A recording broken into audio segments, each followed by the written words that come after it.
subscribe to my channel.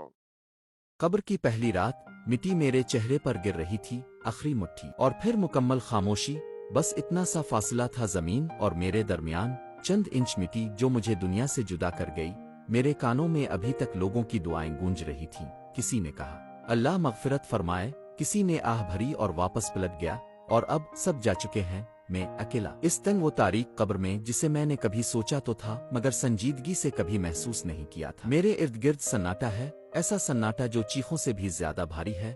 کچھ لمحے گزرے اور پھر زمین لرز، میرے جسم میں کپکپی دوڑ گئی، پھر اچانک دو وجود نمودار ہوئے، نہ چہرہ نہ آنکھیں نہ جسم، مگر ان کی ہیبت سے میری روح کانپ گئی۔ پھر ایک گرجدار آواز نے میرے وجود کو ہلا دیا، من ربک، تیرا رب کون ہے؟ میرے ہونٹ ہلنے لگے، لیکن زبان جیسے بند ہو چکی ہو۔ میں جانتا تھا جواب، لیکن دل میں وہ یقین، وہ تعلق۔ وہ کہا تھا ما دینک، تیرا دین کیا ہے؟ میرے ذہن میں کچھ دھندلا سا ابھرا، کبھی جمعہ کو مسجد گیا تھا، کبھی قرآن کھولا بھی تھا، مگر کیا وہ دین تھا؟ آصف عادت، من نبک، تیرے نبی کون ہیں؟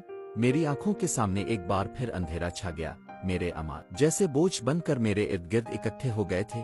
میں سانس لینا چاہتا تھا، مگر قبر کی تنگی نے میرا سینہ دبا دیا۔ میں نے چیخنے کی کوشش کی، کاش میں نے نمازوں کو اہمیت دی ہوتی، کاش میں نے قرآن کو پڑھا ہوتا، سمجھا ہوتا، کاش میں نے وقت ضائع نہ کیا ہوتا، مگر یہ سب کاش اب بے فائدہ تھے۔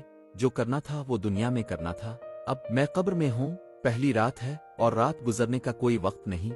اب کوئی موبائل نہیں، کوئی دوست نہیں، نہ ماں کی آواز، نہ دنیا کی کوئی روشنی، صرف اندھیرا اور میرے اعمال